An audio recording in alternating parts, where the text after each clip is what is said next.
Beneath the warm Florida sun, inside a home filled with faith, a betrayal was unfolding. One so shocking, so unthinkable, that it would tear a family apart and end in bloodshed. He was a man of God, a leader, a husband, a father. Pastor Richard Johnson spent years preaching about morality and righteousness. But behind closed doors, his own actions defied everything he stood for. He didn't just betray his wife. He didn't just betray his faith. He betrayed his own flesh and blood. An affair so twisted, so forbidden, that it shattered the very foundation of his family. But secrets never stay hidden forever. And when the truth came out, the consequences were deadly. What led a respected pastor to cross such a devastating line? How did his son, the man he betrayed, become the key player in a tragedy that no one saw coming? And in the end, who was truly to blame? Tonight, we unravel the shocking case of Pastor Richard Johnson, a man of faith who became the center of a scandalous affair and a deadly family feud that would shake an entire community to its core. To the outside world, the Johnson family was picture perfect. Pastor Richard Johnson wasn't just a man of God. He was a leader, a mentor, and a pillar of his Florida community. Every Sunday, his powerful sermons filled the church pews, his words inspiring devotion, his presence commanding respect. By his side was Margaret, his wife of nearly 3 decades, a woman of grace and quiet strength. She stood beside him in unwavering support, admired for her kindness and loyalty. Together, they were seen as the embodiment of faith, love, and commitment. Then there was Matthew, their only son. In his mid-20s, he had spent his entire life in his father's shadow, expected to follow in his footsteps. Though respectful and dutiful, there was always an unspoken tension between them, a silent struggle for identity, for approval, for something more. But perhaps the brightest light in the Johnson family was Sarah, Matthew's wife. Young, beautiful, and expecting their first child, she was adored by the congregation. She and Matthew were the golden couple, the future of the church, the continuation of the Johnson legacy. But behind closed doors, the reality was far more complicated. Matthew, though a devoted husband, often felt overshadowed by his father's towering presence. Pastor Richard was not just a father. He was an authority, a man whose approval felt impossible to earn. And as much as Matthew tried, he could never quite escape the feeling that he wasn't enough. Margaret, the devoted wife, had begun noticing the distance in her marriage, the late nights, the quiet tension, the way Richard seemed lost in thought more often than usual. But she pushed it aside. After all, a pastor carries the burdens of many. And Sarah carried a secret even heavier than her unborn child. A secret that, if exposed, would bring the entire Johnson family to its knees. The smiles, the faith, the love, it was all a facade. And beneath it, something dark was festering. Something that would soon shatter their perfect image forever. Started as nothing. A conversation here, a kind gesture there. After all, Sarah was family.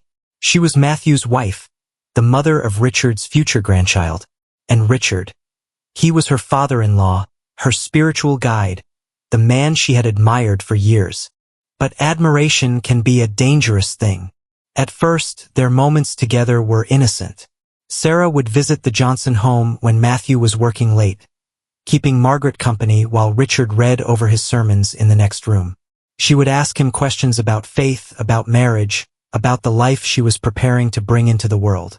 He would offer wisdom, reassurance. It was harmless, comforting even.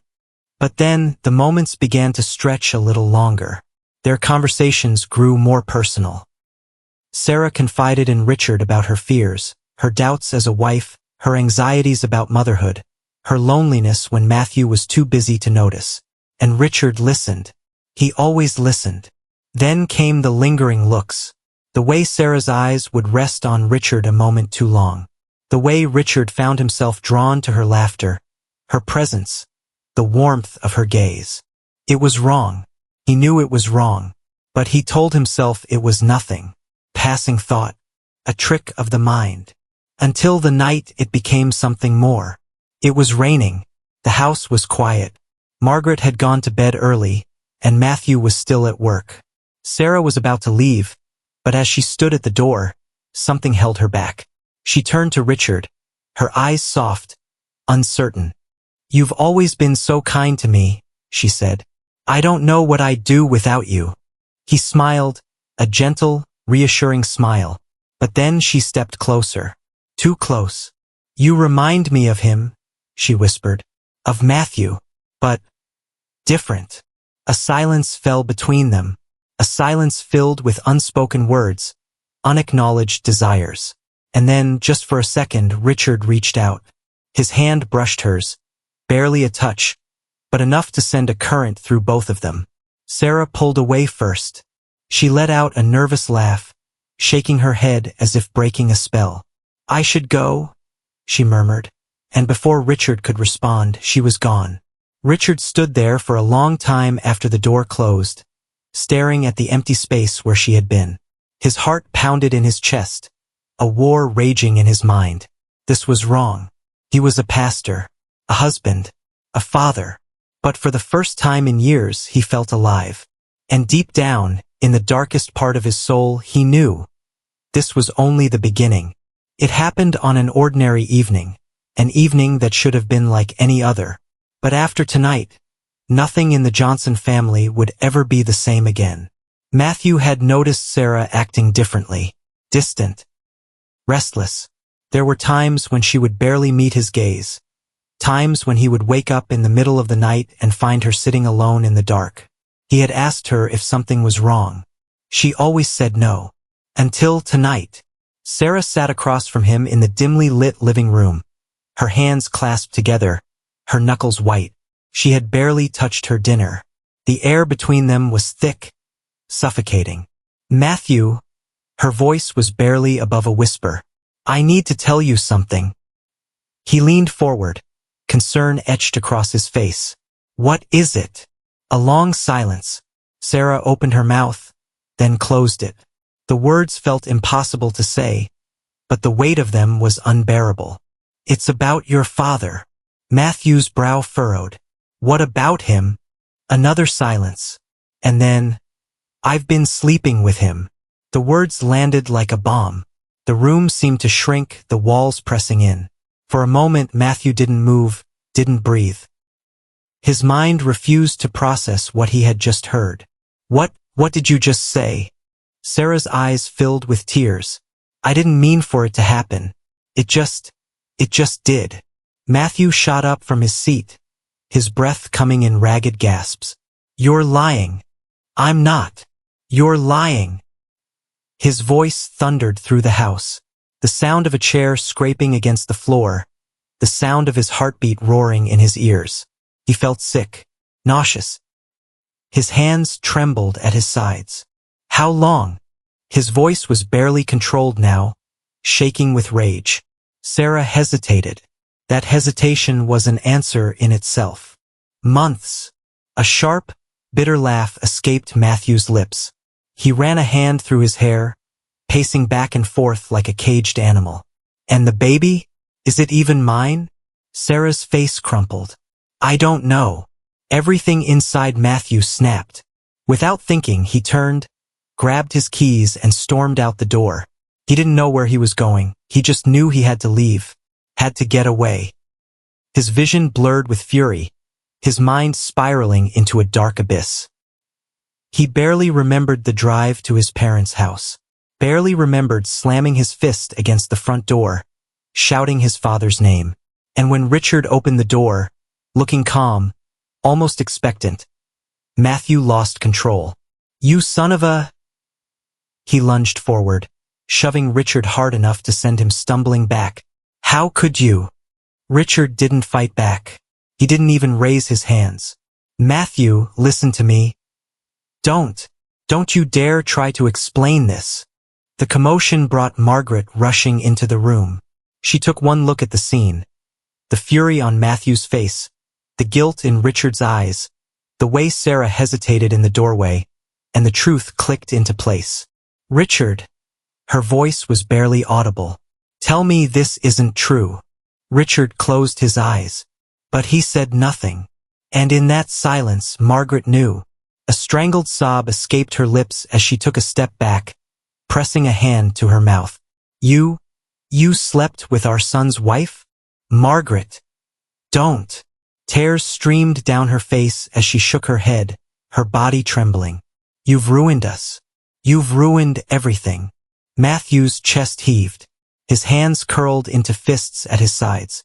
I swear to God, if I ever see you again, I'll... Matthew, stop. Sarah's voice cracked, but it was too late. The damage had already been done. The Johnson family had been shattered beyond repair. Matthew Johnson was no longer the man he once was. The betrayal had hollowed him out, leaving nothing but rage and resentment in its place. Sleep had become a distant memory. His mind raced with images of his father and Sarah together, their stolen moments, their whispered lies. He could still hear her voice trembling as she said the words that shattered his world. I don't know if the baby is yours. Each night he drank to silence the thoughts.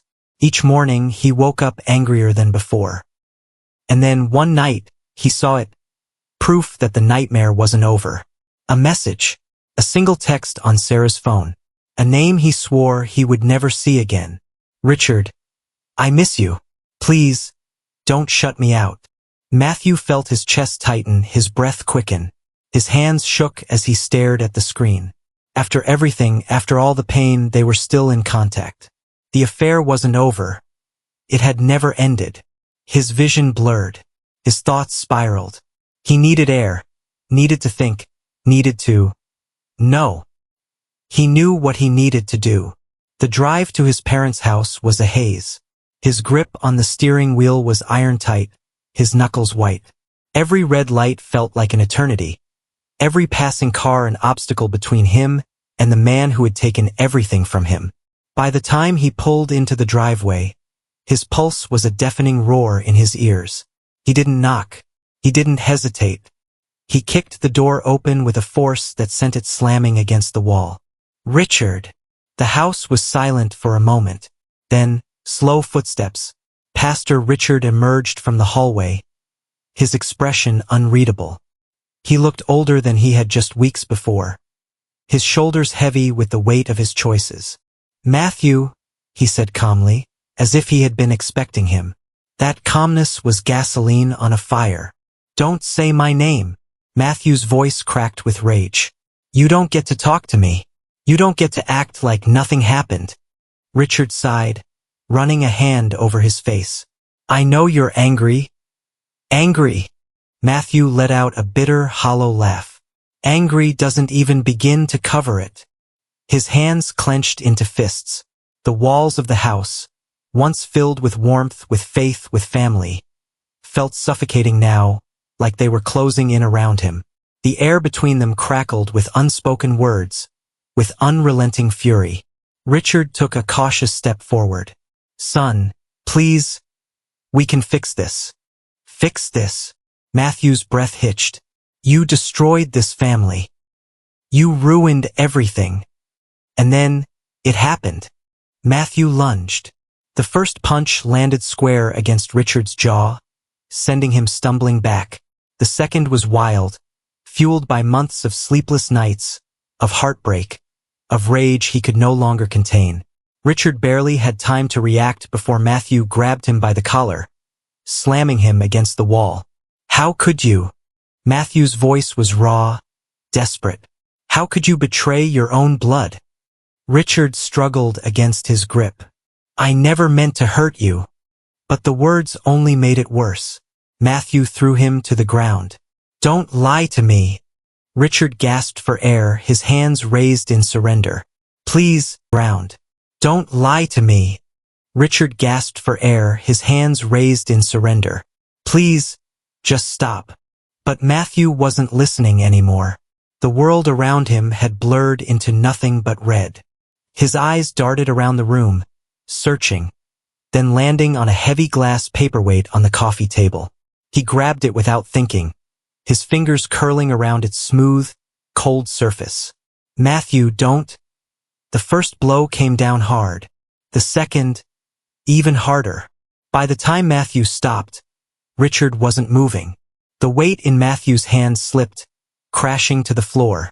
His breath came in ragged gasps. He stared at his father's body, at the blood pooling beneath him, at the mess of what had just happened. The man he had once called a father was dead. For a moment, the world was silent. And then, from the doorway, a scream. Margaret stood frozen in horror, her face pale, her hands shaking. Her gaze flickered between her husband's lifeless body and her son, the son she no longer recognized. "What have you done?" she whispered. Matthew staggered back, as if waking from a dream. His hands were covered in blood. He had wanted revenge. He had wanted justice. But now, standing over his father's body, all he felt was emptiness. The betrayal had destroyed the Johnson family. And now, there was no going back. The news spread like wildfire.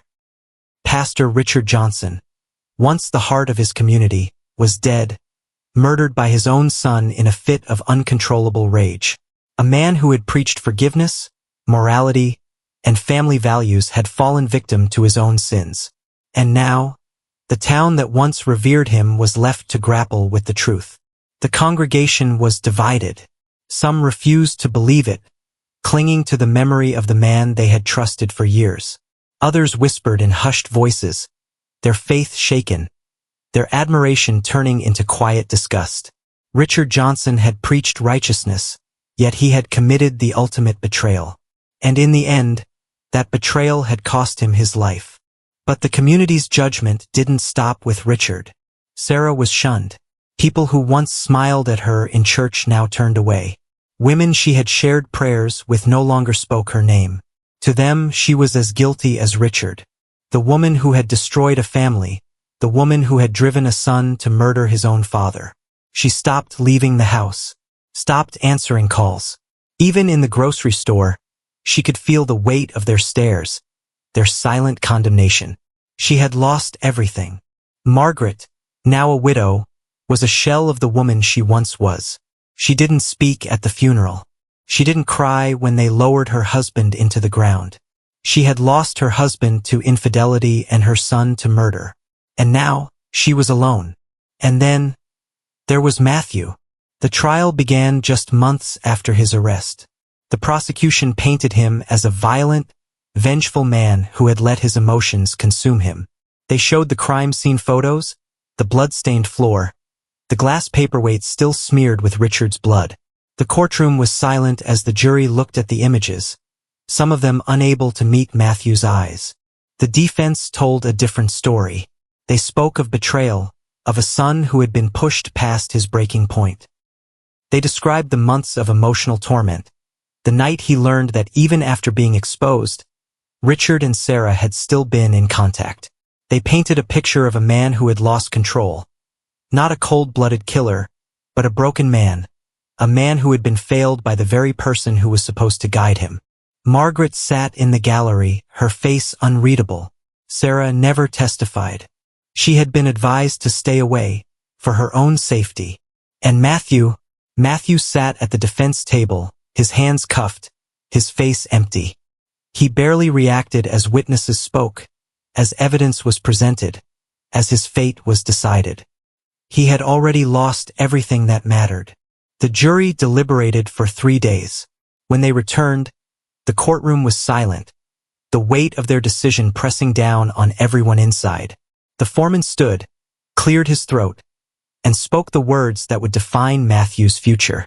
"We, the jury, find the defendant guilty of manslaughter." There was no gasp, no dramatic outburst, just silence. Matthew blinked, as if trying to process the words. Manslaughter. Not murder, but not innocence. 20 years in prison. For some, it was justice. For others, it was too lenient. But for Matthew, it didn't matter. No sentence, no punishment, could compare to the life he had already lost. As the judge read the final words of the sentencing, Matthew stared straight ahead. He didn't look at Margaret. He didn't look at Sarah. He didn't even look at the spot in the gallery where his father would have sat, had things been different. Because in the end, there was no justice in what had happened. There was only loss, betrayal, revenge, tragedy. The Johnson family was once a symbol of faith and unity, but in the end, all that remained was destruction. A pastor who preached morality but lived a lie. A son who sought justice but lost himself in the process. A woman who became both the cause and the consequence of a family's downfall. But the question remains, was this inevitable? Could any of it have been prevented? If Richard had never crossed that forbidden line, would his family still be intact? If Sarah had walked away before it was too late, would Matthew have been spared a lifetime behind bars? And if Matthew had made a different choice that night, would he have ever found peace? Some say Matthew's actions were justified, the result of unbearable betrayal.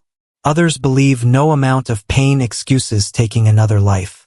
But in the end, no verdict, no punishment, could undo what had been done. This case forces us to confront an uncomfortable truth. Trust, once shattered, can never truly be repaired. And sometimes, the pursuit of vengeance leaves nothing but emptiness in its wake. But what do you think? Was Matthew a victim of his father's sins? Or was he a man who let his rage consume him? Should his sentence have been harsher? Or was it too much?